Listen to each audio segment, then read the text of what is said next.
Thank you, and I'll do my very best to not bore you for the next hour or so. I brought along my pigs, my animals. I never travel without them, and apparently there's this thing here where I'm not supposed to press blank because then I go blank. I'm going to see if this works for me. So, thank you for joining me. It's always a little weird speaking to people spread out like this. I'm going to focus on, I'm going to, yeah. So, it would have been great if you were all in the middle, but that's never how it works, isn't it? I appreciate the challenge of coming here, and apparently, well, they told me, come up with a catchy title, and I did what I could. We kill for a living in the company I work for. It's called Danish Crown, and when you travel abroad, a lot of people go like, oh, so you work for the Queen? No. Well, we feed the Queen. Slightly different business. But I brought along my animals. They were in my suitcase because animal transportation, not a good thing. So I brought it along in order to see if I could bring out a little smile. Because you know from private life, the people who makes you smile are the people you tend to want to spend time with. What puzzles me in corporate life is that changes completely. In corporate life, it seems like if people makes you smile, it's probably not clever and it's probably not business. No, let's go really boring when we go corporate. And then let's go really lively the minute we take the tie off. How is that? Why is that? It makes no sense to me. So I took on this challenge almost 5 years ago. And I've done what I could to convince them over the last 5 years that even though I sometimes make people smile, I'm actually also pretty clever. And what I do turned out to work. So by now, we sort of stopped discussing whether what I do works. And that just strengthened my mandate. I brought along my pigs, of course to make you smile, but we never do things just for fun where I work. We do funny things, but it's not for fun. This is a cooling bag. It's a little worn out by now because I've been traveling with it for 4 years. It's a prototype of the first bag we made. It says Danish Crown in the ear. When it was first made in my company, they said, now what's that kind of, that's just funny. That's not business. Thing is, if we can make people smile, I usually put it this way, when you laugh, you open your mouth and then sense can get in there. If your mouth is closed all the time, nothing can get in. So, it is not just for fun, even though this one makes me laugh most of the time now. Oh, my little pig is not turned on. Anyway, it laughs sometimes. Yeah, there it is. And we need this where I work. I also brought along my angry pig. That's when I talk to our owners, that's the farmers. And I brought along, well, this one got a little damaged during transportation, it happens. But this is quite serious material for me because this is to remind me of how the outside world looks at my company. We slaughter 17 million pigs a year. That's a lot of death. And you go to the capital of Denmark and they will say, because there's no farms there, they will say, oh, pigs, that's what you have in the kids' rooms. And so it turns out that we kill these poor animals. We're just not, we're so not liked. I have a few more gimmicks here, but I'll move on because this is my challenge. If slaughterhouses had glass walls, everyone would be a vegetarian. Now, I've been working in a slaughter company for 5 years, and I'm a meat eater. And I have been to the slaughter facilities. And this is my latest edition of T-shirts we make to make people smile. I also have one that says, fancy piece of meat. Now, if you think something dirty, that's your mind, not mine. We also have one that says, all pigs fed and ready to fly. The thing is, where I work, we have glass walls. This is from the world's most modern slaughter facility. It's in Jutland in Denmark, in Horsens. We slaughter 1,300 pigs an hour there. It's one of our slaughter facilities.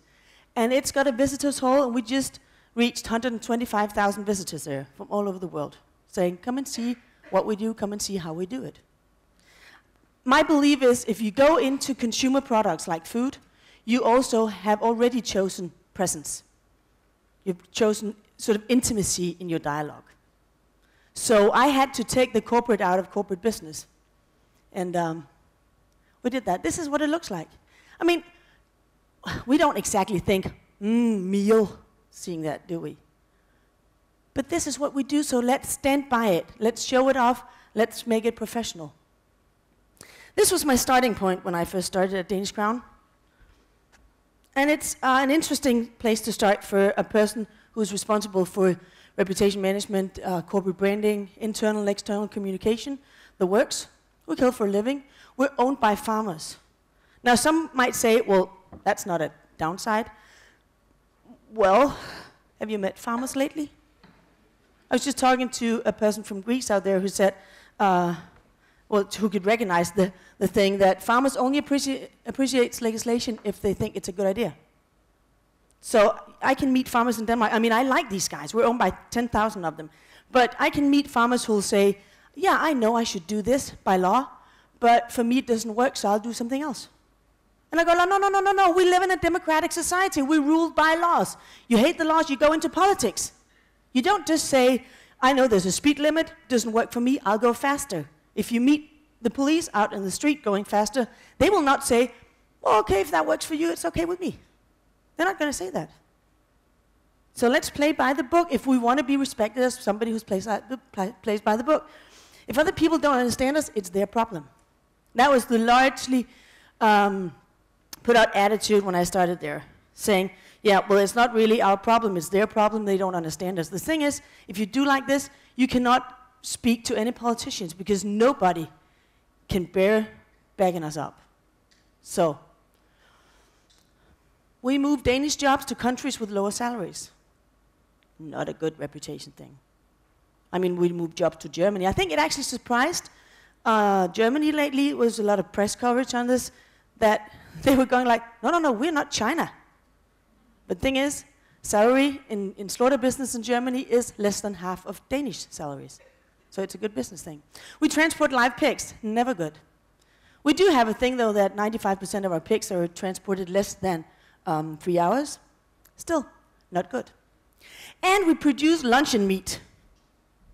Now, what is the problem with that? Well, I'm sorry, it's not exactly top of line, is it? We also produce this. Canned sausage. In Denmark alone, and now we're a tiny, tiny country, 5.5 million inhabitants. In Denmark alone, we sell 172 tons of this each year. I had the sausage out of the can, I weighed it, so 172 tons, that's 12.8 million of these little buggers. Now these are the skinless ones. Ew. But it's an all the way through okay product.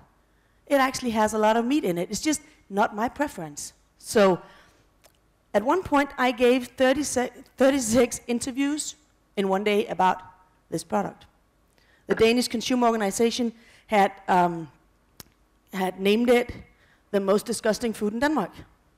So I was awoken by national radio news at 5:40 in the morning saying, we need a comment. And I said, you're not waking me up for a sausage, right? I mean, but they were. And we came out on top of it. We said, we're actually very happy about, the attention we're getting now. I mean, this little product has been on the shelves for years and years and years with no attention, just a lot of selling.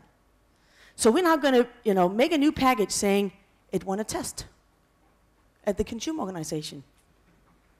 Now, I used to be head of press in that consumer organization, and the CEO of that called me that night saying, I don't want to play with you. So what I did, taking this over, being owned by farmers also means that we're democratically led. And I think it was Churchill who said that the best way to get rid of democracy is to take like 5 minutes with the voters, then you're just done. And sometimes that's how I feel.